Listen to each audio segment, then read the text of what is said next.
इधर इजरायल की सेना ने ईरान के समर्थन में जंग लड़ रहे लेबनान के चरमपंथी संगठन हिजबुल्लाह के ठिकानों पर एक बार फिर बारूद की बारिश कर दी। इस बार इजरायली फौज ने लेबनान की राजधानी बेरूत के पास दहिया नाम के शहर पर हवाई हमले किए। दावा किया गया इस एयर स्ट्राइक में हिजबुल्लाह के कई लड़ाके मारे गए। इजरायल की मीडिया के मुताबिक दहिया इलाका हिजबुल्लाह के लड़ाकों का गढ़ है और वहां उनके कई ठिकाने मौजूद हैं और इसी वजह से इजरायल की सेना ने हिजबुल्लाह के उन ठिकानों पर आसमान से बमों और मिसाइलों से हमला कर दिया।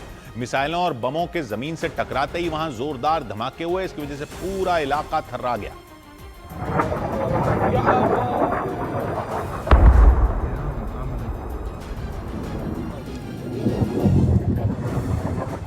इजरायल की सेना ने जिस दहिया इलाके पर बमबारी की वो लेबनान की राजधानी बेरूत के दक्षिण में मौजूद है। बेरूत से दहिया की दूरी करीब 5 से 7 किलोमीटर। यह इलाका हिजबुल्लाह का गढ़ बताया जाता है, मतलब इस पूरे इलाके पर हिजबुल्लाह के लड़ाकों का कब्जा है। दावा किया गया कि दहिया इलाके में बने हिजबुल्लाह के ठिकानों से ही इजरायल के शहरों पर मिसाइल और रॉकेट दागे गए थे। इसका पता चलने के बाद इजरायल की फौज ने हिजबुल्लाह के उन ठिकानों पर हमला बोल दिया। चुन चुन कर उसके ठिकानों पर बम गिराए। वहां तबाही मचाने के बाद इजरायल की सेना ने हिजबुल्लाह को चेतावनी दी कि अगर उसने इजरायल पर हमले नहीं बंद किए तो दहिया को गाजा बना दिया जाएगा, मतलब बेरूत के दहिया इलाके को ठीक उसी तरह तबाह कर दिया जाएगा जिस तरह से इजरायली फौज ने गाजा को बर्बाद कर दिया। और इस सब के बीच दावा किया गया कि इजरायल की सेना ने दक्षिणी लेबनान के एक इलाके में एक ऐसे पुल को अपनी मिसाइल से उड़ा दिया जो हिजबुल्लाह के लड़ाकों के लिए काफी अहम माना जाता था। इसके साथ ही इजरायल के रक्षा मंत्री ने लेबनान की सरकार को चेतावनी दे दी कि उसे हिजबुल्लाह को न रोक पाने की कीमत चुकानी पड़ेगी। धमकी दी गई कि हिजबुल्लाह के लड़ाकों को मारने के लिए अगर लेबनान के दूसरे इलाकों पर भी हमला करना पड़ गया तो इजरायल की सेना इससे चूकेगी नहीं। और इन धमकियों के साथ इजरायल ने हमले का एक वीडियो भी जारी किया।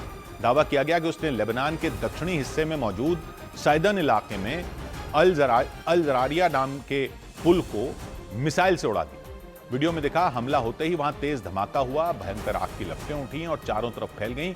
देखते ही देखते वो पुल टूट गया। बताया गया हिजबुल्लाह के लड़ाके ही उस पुल का ज्यादातर इस्तेमाल करते थे। दावे के मुताबिक लेबनान के उत्तरी हिस्से से दक्षिणी इलाकों में जाने के लिए ये अहम जरिया था। वहां लितानी नदी बहती है और उसकी तेज धारा से बचने के लिए ही इस पुल का निर्माण करवाया गया था, लेकिन इसके टूट जाने से हिजबुल्लाह को तगड़ी चोट पहुंची, ऐसा दावा किया गया। क्योंकि कहा गया कि हिजबुल्लाह के लड़ाके इस पुल के आसपास ही जंग की तैयारी करते हैं।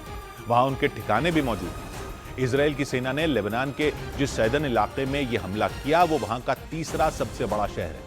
ये भूमध्य सागर के नजदीक है और राजधानी बेरूत से इसकी दूरी करीब 40 किलोमीटर, जबकि इजरायल की सीमा से ये 40 से 50 किलोमीटर की दूरी पर। और इजरायल ने चेतावनी दी कि वो लेबनान में हिजबुल्लाह को खत्म करने के लिए अपने हमले का दायरा और बढ़ाएगा, यानी वो सिर्फ दक्षिणी लेबनान में ही हमले नहीं करेगा बल्कि जहां हिजबुल्लाह का गढ़ माना जाता है, बल्कि उसके उत्तरी हिस्से को भी निशाना बनाएगा। इस धमकी के साथ उसने लेबनान की राजधानी बेरूत के उत्तर में मौजूद बुर्ज हमोद शहर को भी दहला दिया। वहां के एक रिहायशी इलाके में उसके फाइटर जेट ने मिसाइल बरसा दी। इसकी वजह से कई इमारतों को नुकसान पहुंचा। दावा किया गया उन इमारतों में रहने वाले लोग ईरान का समर्थन करने वाले हिजबुल्लाह के लिए काम करते थे। इसके साथ ही धमकी दी गई कि इजरायल लेबनान में मौजूद हिजबुल्लाह के एक एक ठिकाने का पता लगाकर उसे तबाह कर देगा और जब तक उसका यह मिशन पूरा नहीं होगा तब तक लेबनान में बारूद बरसता रहेगा। और इस बीच इजरायल की सेना ने लेबनान की राजधानी बेरूत में कई जगहों पर अपने लड़ाकू विमानों से पर्चे गिराए। उन पर्चों के जरिए वहां रहने वाले लोगों से अपील की गई कि वो हिजबुल्लाह के खिलाफ खड़े हो जाएं। दलील दी गई कि हिजबुल्लाह ने ही उनकी जान खतरे में डाल दी। इसी तरह के पर्चे इजरायल ने गाजा में भी गिराए थे हमास के खिलाफ। और पर्चों में कहा गया कि उसकी लड़ाई, हिजबुल्लाह की लड़ाई का खमियाजा लेबनान के आम नागरिकों को भुगतना पड़ रहा है, इसलिए लोग उसके खिलाफ आवाज उठाएं। इससे पहले इजरायल के रक्षा मंत्री इजरायल कद्स ने लेबनान की सरकार को चेतावनी दी। उन्होंने बयान दिया कि वहां की सरकार हिजबुल्लाह को रोक पाने या उस पर लगाम लगाने में पूरी तरह फेल रही और अब उसे इसकी कीमत चुकानी होगी। यानी इजरायल की सेना जब हमला करेगी तब वो ये नहीं देखेगी कि हमला हिजबुल्लाह के ठिकानों पर हुआ या दूसरी जगहों पर हुआ। कहा गया कि इजरायल की सैन्य कार्रवाई में अगर वहां की दूसरी इमारतों और जगहों को नुकसान पहुंचा तो उसके लिए जिम्मेदार लेबनान की सरकार ही होगी, क्योंकि उसने समय रहते हिजबुल्लाह को नहीं रोका। इसके साथ ही इजरायल की सेना ने लेबनान की सीमा पर अपनी तैनाती भी बढ़ा दी। उसके हजारों सैनिक और कई टैंक लेबनान की सीमा पर पहुंच गए। इजरायल ने पहले ही धमकी दी थी कि वो लेबनान में मौजूद ही अपनी पैदल सेना को भी भेज देगा ताकि हिजबुल्लाह के खिलाफ आमने सामने की लड़ाई हो सके।